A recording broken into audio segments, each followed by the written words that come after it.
Entrevista Central.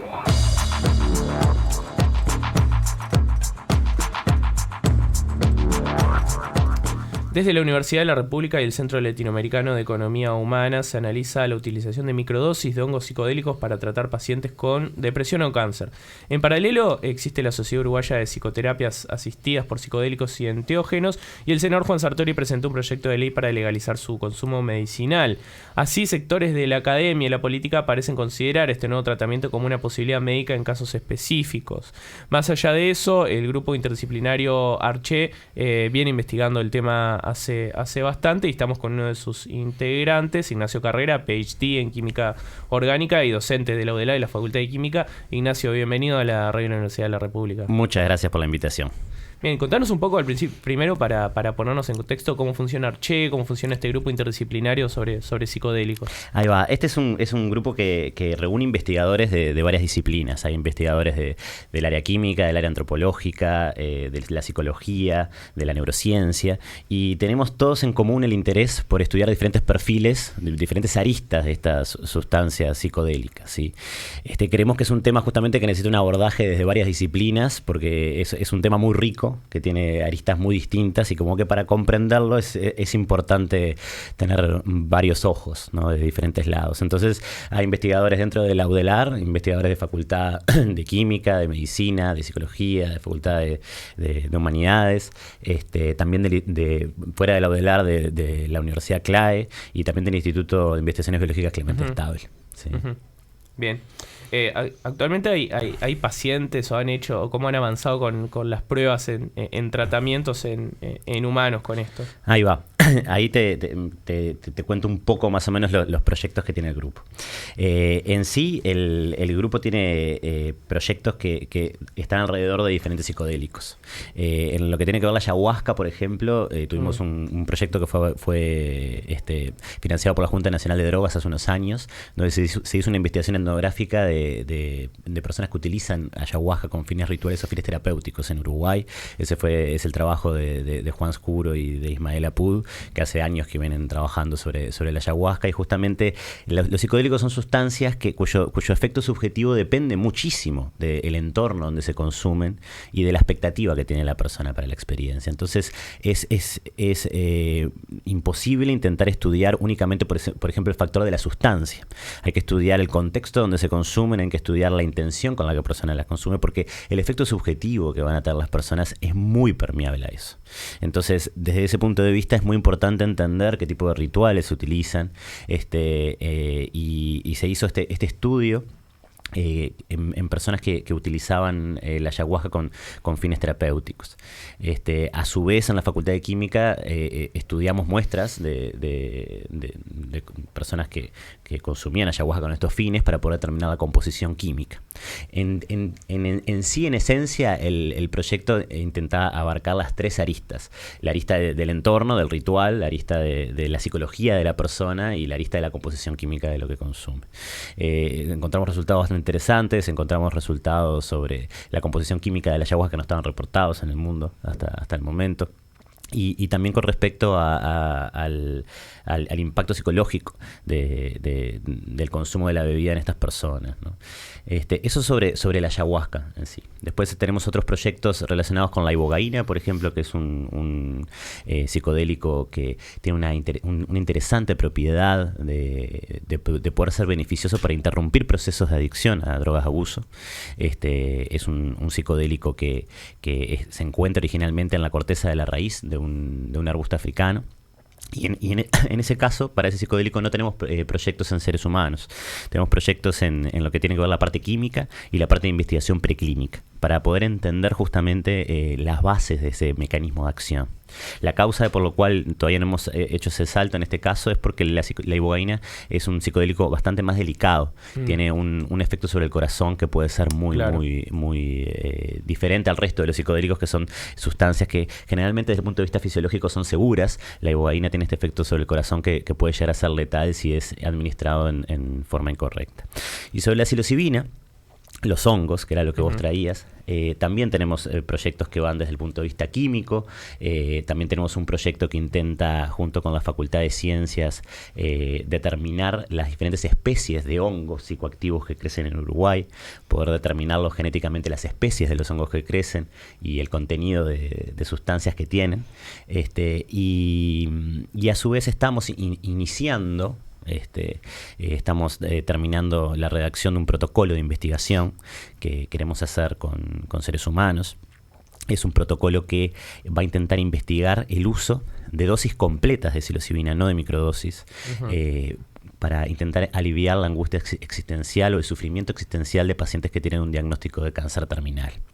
El uso de la psilocibina para este tipo de pacientes ha sido investigado por universidades como la Universidad de Johns Hopkins en Estados Unidos, la Universidad de Nueva York, y se ha encontrado en estudios previos de que el tratamiento con 1 o 2 dosis de esta sustancia en un marco psicoterapéutico puede disminuir la ansiedad, la depresión, el sufrimiento existencial generado por un diagnóstico de cáncer terminal. Entonces, con respecto a la investigación en seres humanos con hongos en psilocibina, ese es nuestro proyecto que queremos iniciar. Claro. En lo que tiene que ver con la investigación con seres humanos, implican varios procesos antes de iniciar la investigación. Uno es, por ejemplo, la presentación a comités de éticas, presentación al Ministerio de Salud Pública y un montón de avales que estamos comenzando ese proceso. Entonces, ¿son realmente efectivas las microdosis? Bueno, el tema de las microdosis es un tema, esto que les comentaba, es con la dosis completa. Claro, ¿sí? lo decías, macrodosis. Es una macrodosis, es una dosis de 25 miligramos. Sobre las macrodosis hay un cuerpo de evidencia científica bastante sustentable para la investigación en diferentes dolencias, como por ejemplo puede ser el sufrimiento existencial que les acabo de mencionar, o también la depresión resistente. Hay un cuerpo de evidencia en el mundo, se está haciendo investigación, por ejemplo, para depresión resistente, son estudios que están en fase 2B. Eso quiere decir que son estudios de investigación en los cuales... ¿Eso a nivel internacional? Sí, eso a nivel internacional. Lo que quiero decir con esto es que la evidencia generada con la macrodosis para este tipo de condiciones es robusta. Hay varios estudios que muestran esto y por lo tanto los estudios continúan a lo que se llama la fase 3, ¿sí? Que es la tercera fase de la investigación clínica previo a que se autorice su uso para eso. Lo que pasa con las microdosis es que desde el punto de vista científico la evidencia es muy contradictoria. ¿Por qué? Acá tenemos que entender lo que hablamos cuando hablamos de evidencia. Hay diferentes tipos de evidencia. Por ejemplo, está la evidencia personal, de una persona que puede haber tomado microdosis y le puede haber hecho muy bien. Y evidente, eso es una evidencia que es interesante y obviamente para la persona es muy importante. Pero desde el punto de vista hay, por ejemplo, muchos artículos publicados en revistas científicas que muestran relatos de personas que han consumido microdosis y han encontrado un efecto, por ejemplo, para disminuir la depresión. Pero hay otros que muestran lo contrario o que muestran que no hay un efecto. El tema es que no hay un cuerpo de evidencia que sea como fuerte con respecto a las microdosis. Y en especial en los pocos estudios que hay hechos contra placebo, o sea, es un grupo de personas que se le da placebo y otro grupo de personas que se le da microdosis, no se han visto diferencias entre los dos grupos. Entonces, lo que sucede es que la investigación alrededor de las microdosis está mucho en menor grado que lo que están con las macrodosis, ¿sí?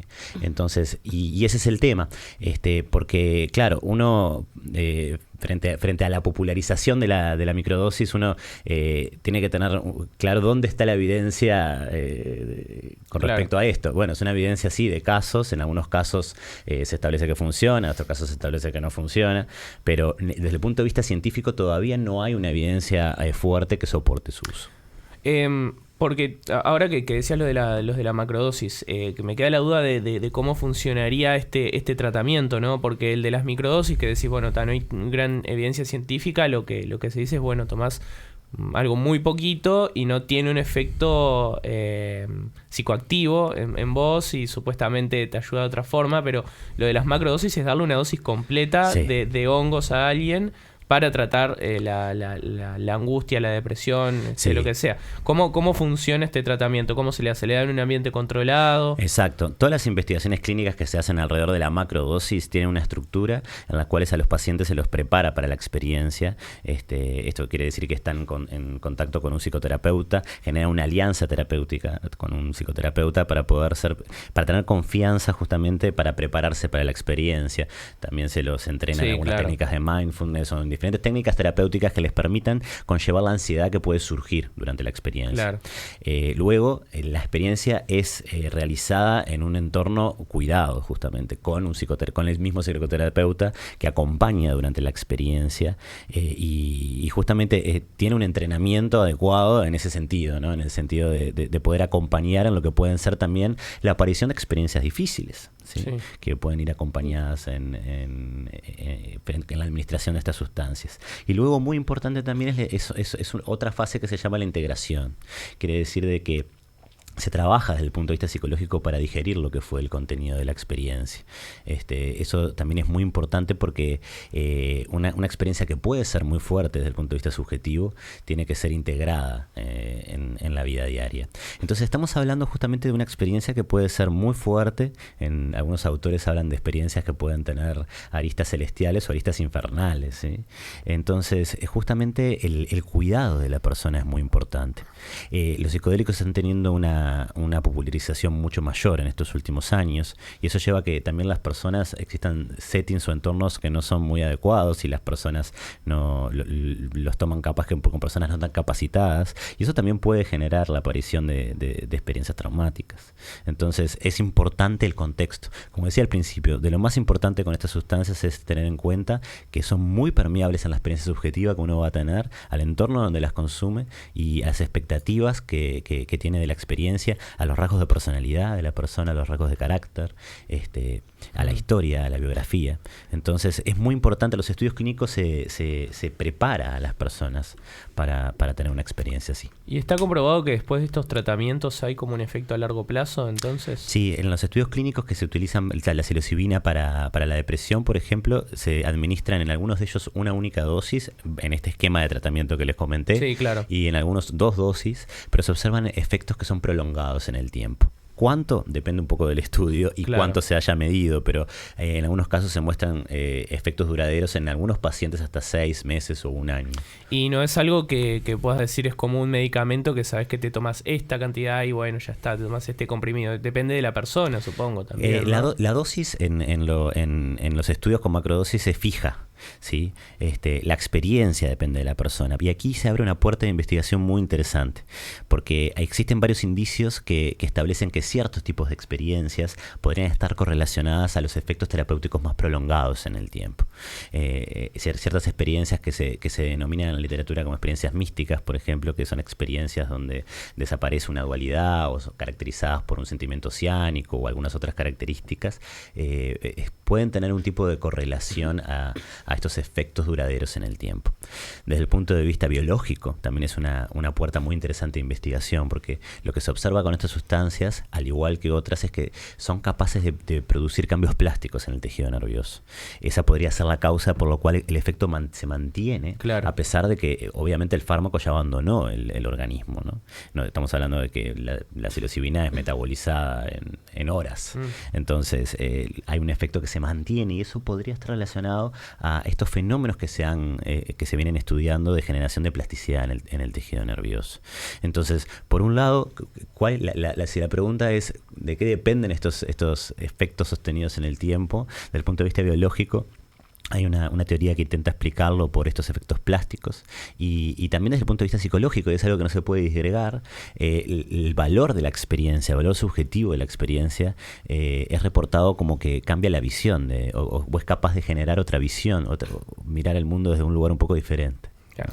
Ahora, sobre el marco legal, ¿son lícitos este tipo de tratamientos o falta legislar al respecto? Hoy en día la psilocibina, por ejemplo, es una sustancia controlada, ¿sí? Es una sustancia legal.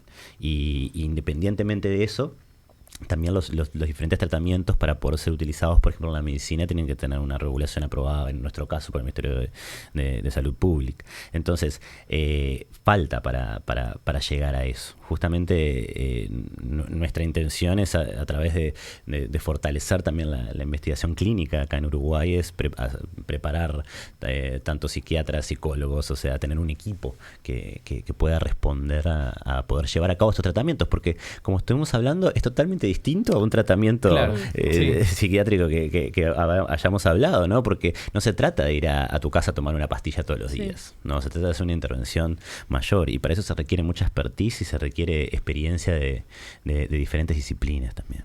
Y en relación a esto que decíamos, el financiamiento, la difusión, el fomento de este tipo de tratamientos, ¿cuál es el rol que está teniendo hoy el Estado, tal vez acá y a nivel internacional, y también las farmacéuticas? Sí, bueno. ¿Qué juego hacen acá? Sí, ahí es interesante. Las farmacéuticas sobre este tema no están haciendo nada hoy en día, pero sí hay una industria, una industria empresarial emergente alrededor de las sustancias psicodélicas, porque justamente se ven interesadas en lo que puede ser el impacto de estas sustancias en la psiquiatría, ¿sí? Las grandes multinacionales farmacéuticas no están hoy en día generando proyectos alrededor de estas sustancias, pero sí todo este otro mundo empresarial, que son empresas algunas más relacionadas a la farma, pero otras no, y que se están moviendo alrededor de eso. Eso es un mundo que está aumentando, el mundo empresarial alrededor de los psicodélicos. En muchos casos se ven también empresas que antes estaban relacionadas con el cannabis, ahora dicen como un switch y están relacionadas con esto. El proyecto de Sartori apunta un poco para ahí también, ¿no? A que de cómo habilitar un poco a las empresas que puedan producir esto, ¿no? Sí, el proyecto de Sartori está como pone foco en intentar legislar la producción de empresas que puedan producir estas sustancias. No hace tanto foco en cómo serían los tratamientos, ¿no? Se salta el paso previo de ver los tratamientos y las aprobaciones y eso también, ¿no? Y también no hay que perder de vista de que hasta el día de hoy, como hablábamos, seguimos hablando de que estos estudios prometedores, muy interesantes, que pueden mostrar también un cambio de paradigma en muchos tratamientos psiquiátricos, siguen estando en una fase de investigación, ¿no? Sí, claro. Bien. Ignacio Carrera, PhD en Química Orgánica, docente de la Universidad de la República, de la Facultad de Química, integrante del grupo interdisciplinario Arché sobre psicodélicos. Muchísimas gracias por estos minutos acá en Comunidad Udelar. No, por favor, gracias a ustedes. Ya sigue Comunidad Udelar, el periodístico de Uniradio.